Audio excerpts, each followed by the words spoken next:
Eye on St. Lucie. I'm Carrie Patrick, your host, and for today's segment, we're going to be focusing on some of the changes taking place in Florida for high school graduation. We're going to bring clarity to you in regard to that, and here to help us do that, we have Dr. Helen Wild. Welcome, Dr. Wild. Thank you.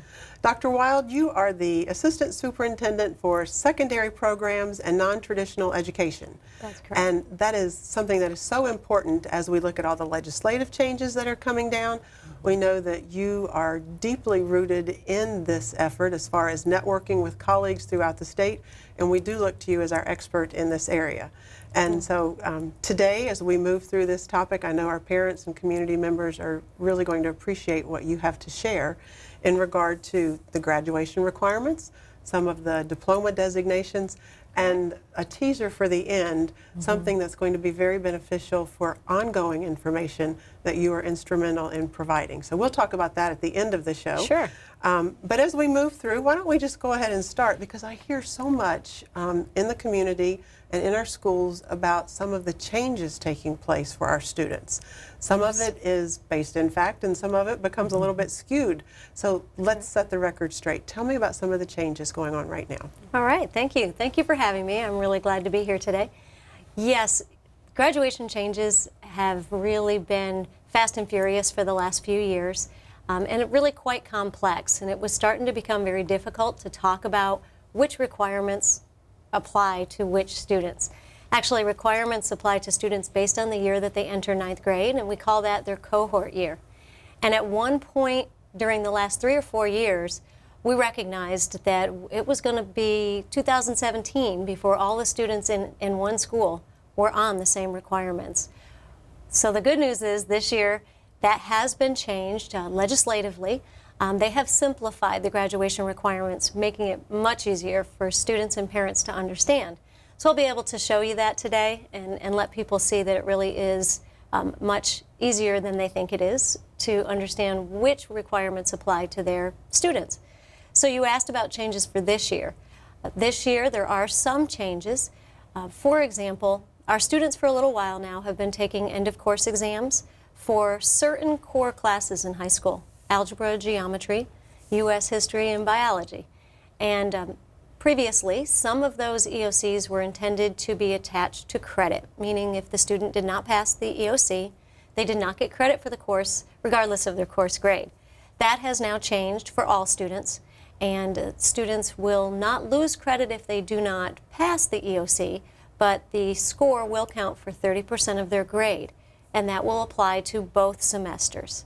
That part right there is a little bit of a change. They will notice that their report card will not show that first half of credit or that grade initially until the EOC score arrives at the end of the year. So we will continue to explain that to parents and students so they understand that particular change. In addition, if we look at slide 1, we can look at the graduation requirements for the cohort that entered school during the 11-12 school year. That would make most of them this year's senior class. So if you look at the slide highlighted in yellow, you can see the 24 credits that students need to meet in order to earn a 24 credit standard diploma. And within those credits, you will see that students must earn 4 credits in English, 4 in mathematics, which must include algebra and geometry specifically, and they must also earn 3 science credits, 4 social studies credits, and so on. This is also the first cohort that is required to take the online requirement to graduate. In addition, these students are required to pass the 10th grade FCAT 2.0 in reading and the Algebra 1 EOC in order to graduate. Those are graduation assessments. And if I may stop you right there, because we are moving into a new assessment this year. But these students have historically taken the FCAT 2.0 reading.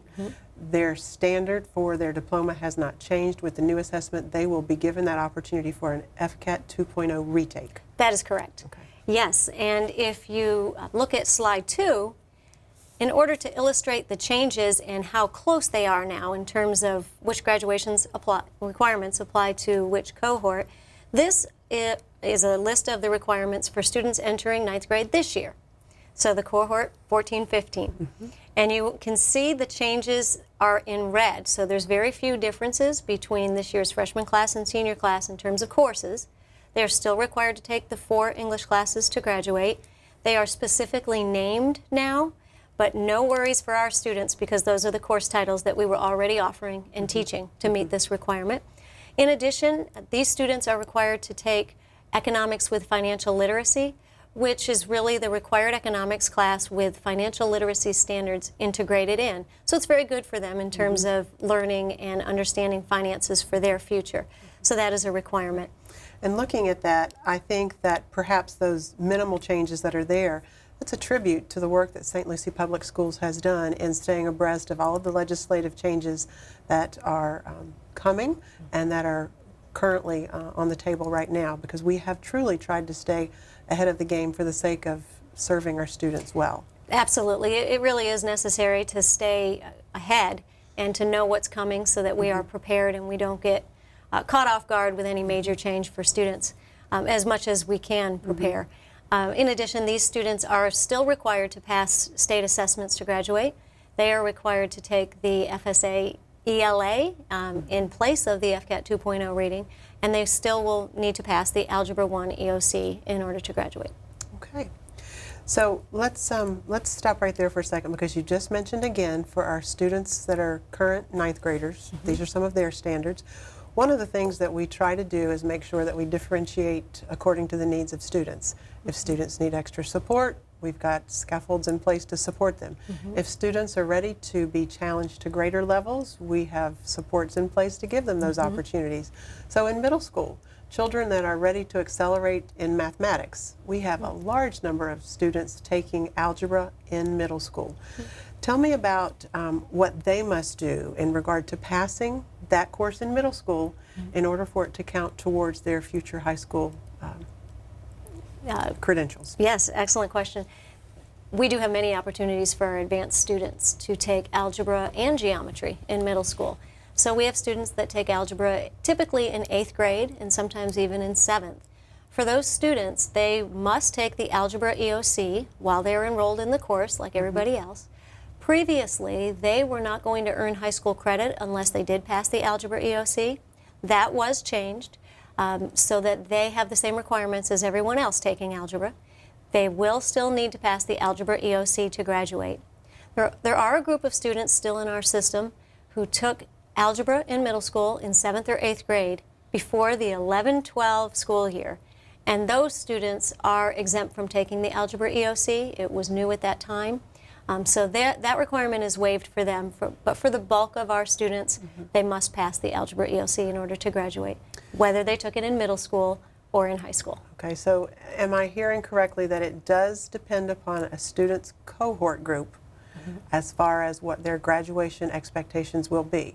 Yes, that is always the case.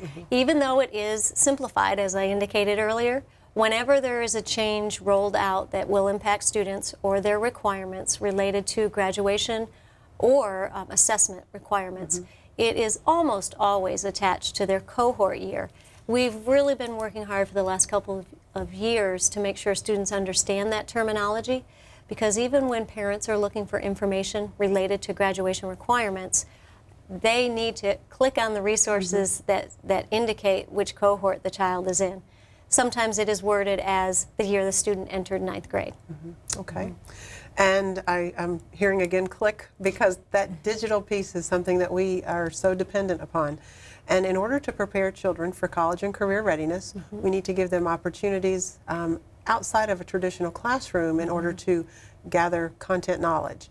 A requirement for students to graduate is an online course, correct? That's correct. All right, so how does a student meet an online graduation requirement? Is there just one way, or do we have a variety of ways? We have a variety of ways, and actually I tell students and parents all the time that is not something that students need to worry about with all the opportunities that are currently available. They must take a full course. It's not a credit or a half credit, but rather a full course. And we are finding that our students are taking that through dual enrollment if they take the dual enrollment class online, or sometimes through credit recovery with our Edgenuity online credit recovery system. That actually meets the graduation requirement. In addition, we have students that take part-time virtual class somewhere during their high school career, and they can take that through Florida Virtual, but new this year, they can also take it through our own Mosaic Digital Academy. So we are offering it this year, and that will continue to expand so that students can take that virtual class at home or at school, but with a local teacher. But with all that said, our students will automatically be meeting the requirement if they take their economics at their high school campus, because our economics is now delivered through a virtual blended model that meets that requirement. So simply by taking a class that they need to graduate, they will meet that requirement automatically. Okay. So I'm hearing brick and mortar, blended, fully virtual, lots of opportunities. And if a student needs to know more, certainly we've got guidance support at each of our schools that can help guide a student and his or her parents to make the right decision. Absolutely, and the guidance counselors are continuously updated on the changes so that they have the most recent information to provide to our parents. Wonderful.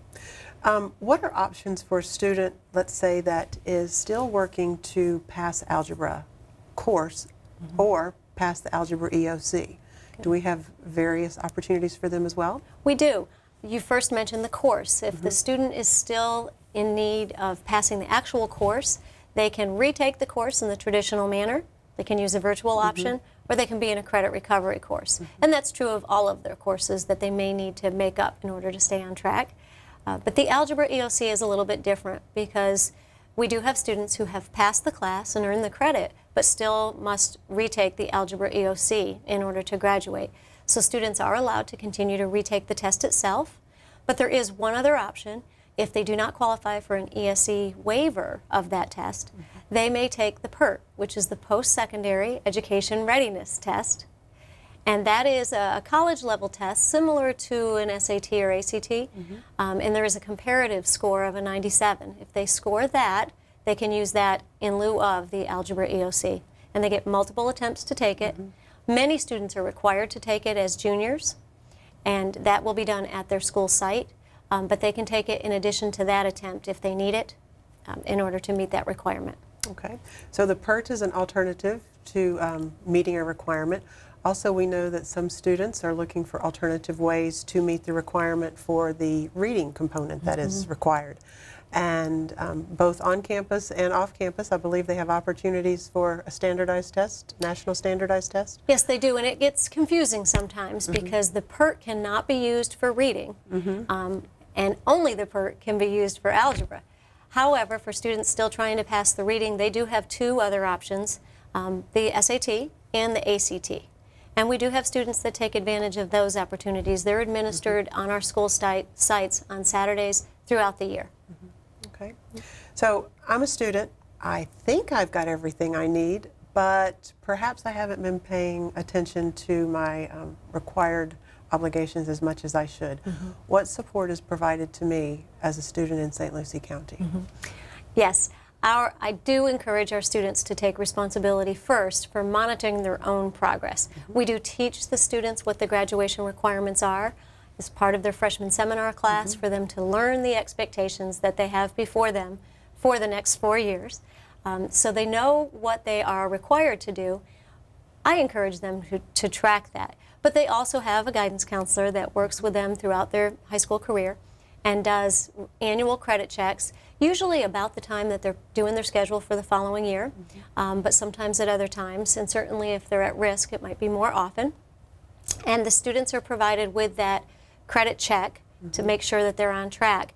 Rule of thumb for parents and students, if your child or you have failed any core classes, you are off track because you will need to make up those classes in order to graduate. And students sometimes forget about the GPA component of graduation. Students are required to earn an overall 2.0 GPA in order to graduate. So if students are getting lower grades but still passing, for example, students that are satisfied earning a D to get the credit, that will catch up with them in the end because their GPA will dip below that 2.0 and they will not meet the qualifications for an actual standard diploma.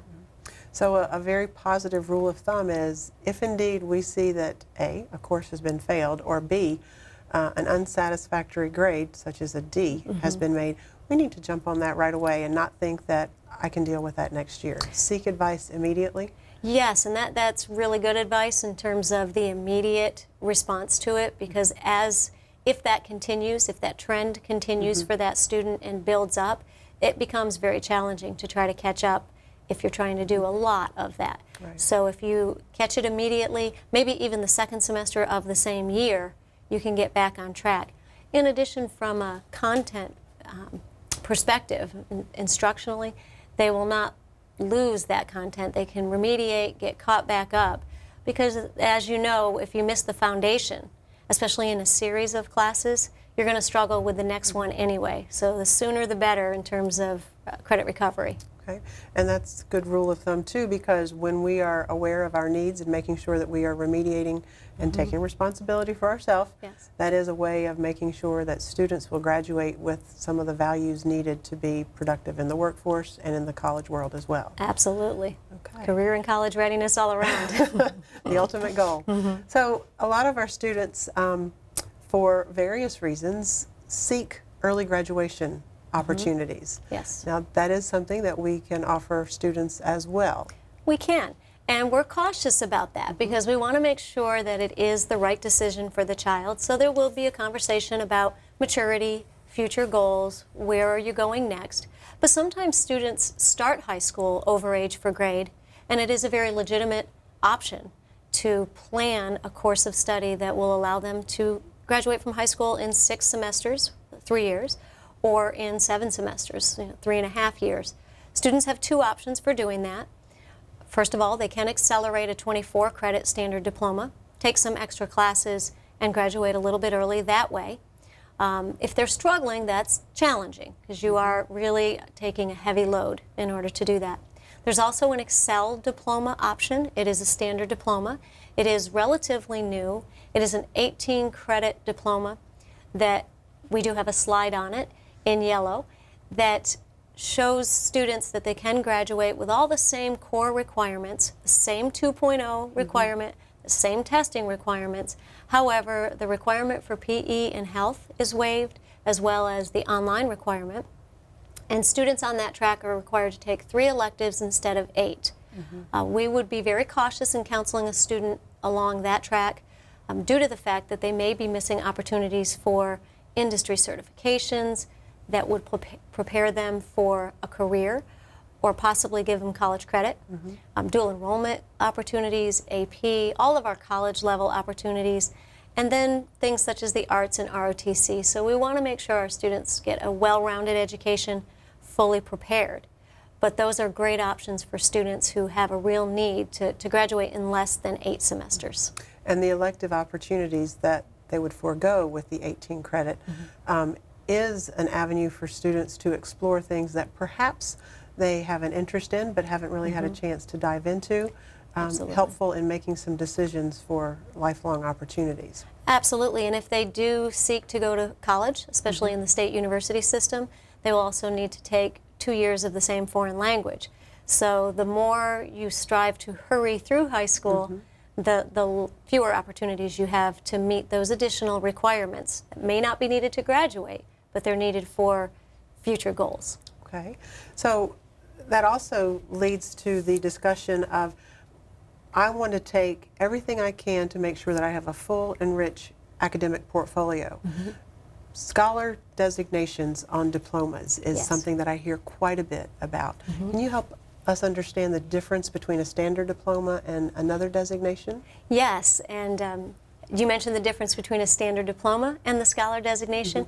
That is coming up a lot lately because people are assuming it is a different type of diploma. In fact, you'll hear it referred to as a scholar diploma, but it is not. So thank you for giving me the opportunity to clarify that. It is a standard diploma that only applies to the 24-credit standard diploma. Students that are seeking that diploma but are taking rigorous courses, intentionally trying to have a strong portfolio to make them competitive for college applications, scholarship consideration, should be encouraged to seek a scholar designation. We do have a slide on that. The scholar designation requires that students take some rigorous classes, as I said. They must take statistics or another level 3 math class. They must take chemistry or physics and a science class equal to that. They must take Algebra 2. They must pass all of the EOC assessments. We mentioned U.S. history, Correct. biology, geometry.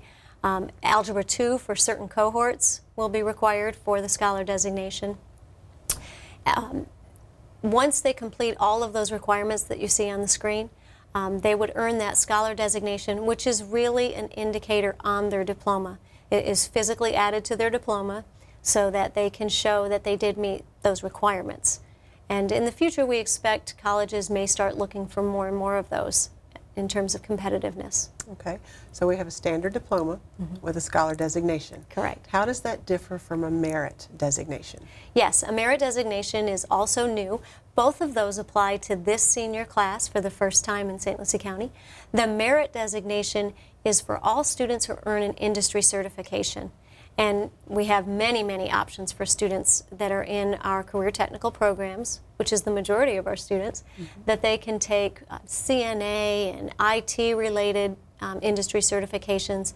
Those certifications give kids an opportunity to enter the workforce either while they're going to college or as a career.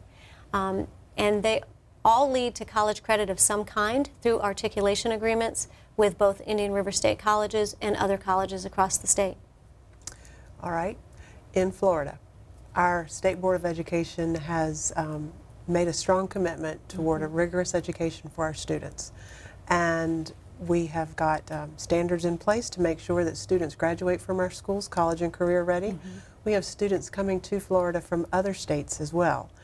What happens when a student comes in from another state? Are Florida standards as rigorous, more rigorous, on target? Help us understand that. Yes, I think people are often surprised at the rigorous requirements that Florida students are held to, and as it has steadily increased over the years. Not just transfer students from other places. Sometimes those of us that were here are surprised because they have increased. They're so different than they were when we were in school. Not giving away your age or anything, but I know they're different since then. Our transfer students often come in and are in need of additional core classes, such as that fourth math that we require. Florida has that requirement I mentioned earlier that students take algebra and geometry and 2 additional math classes. So that sometimes is a hurdle for transfer students. Oftentimes, their states that they come from are not requiring the rigorous assessments to graduate. And when they come here and earn a Florida diploma, they do have to sit for those assessments. So that's one of the differences we see most often.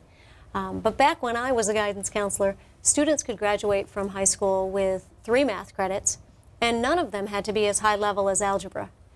And in contrast, today, that is the lowest level math class that students can take in high school. So what a difference. And in terms of illustrating the rigor and the requirements that we hold our students to, they're quite high. And it's also a reflection of the demands of the workforce. Absolutely. Because our students must have those skills in order to be competitive. The world has changed so much. We could not get by with the requirements that we had back in the 90s. The students need to be prepared, and we do have a course of study that prepares them for college and career. Well, Dr. Wild, at the beginning of the show, I mentioned that you were our expert go-to for secondary programs. And I know that you shared so much with us, and the viewing audience has probably soaked it in like a sponge. There's so much more to be had and so many more questions on the horizon. The exciting thing is that you have an opportunity to continue to update the community on these events, changes, happenings, opportunities. Right. So you've got a couple of minutes. How about a great commercial on something that is coming our way? Yes, thank you. We're starting a new show called Secondary Treasures, Unlocking Your Future. The show is really targeted at secondary students and their families to provide them information that they may not otherwise have at their fingertips related to college and career planning, as we've talked about today. All of the opportunities available in our schools to assist students with that, whether it be financial aid, college visits, college nights, as well as talking about our opportunities to prepare students through those industry certifications in our career technical programs. We will talk about non-traditional pathways for students, such as virtual education or alternatives for students that are not being successful in a comprehensive high school.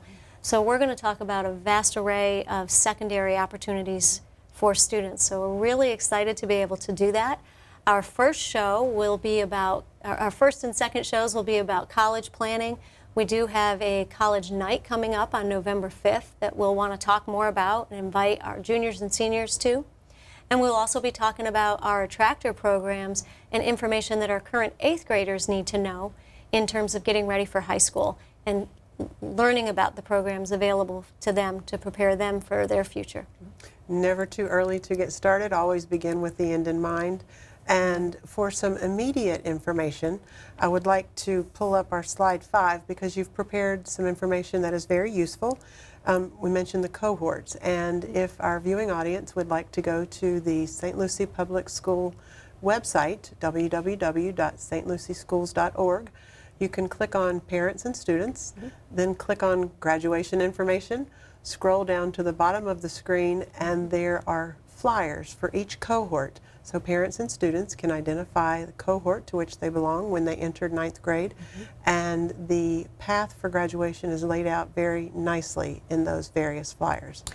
Also, if they have any questions, they can certainly call the district office at 429-3600 and ask for Dr. Helen Wild, our resident expert on graduation requirements. Yes. Do you have anything else you would like to add? No, I'm just really looking forward to the opportunity to continue to provide information to our viewing public and our students as they seek to make gains towards their future. We're really looking forward to the opportunity, and thank you for having me here today. Well, it was certainly my pleasure. And to our viewing audience, I say thank you. Please remember to download the St. Lucie Public School app, follow us on Twitter, and like us on Facebook to stay in tune with current happenings, events, celebrations, and announcements in your St. Lucie Public Schools.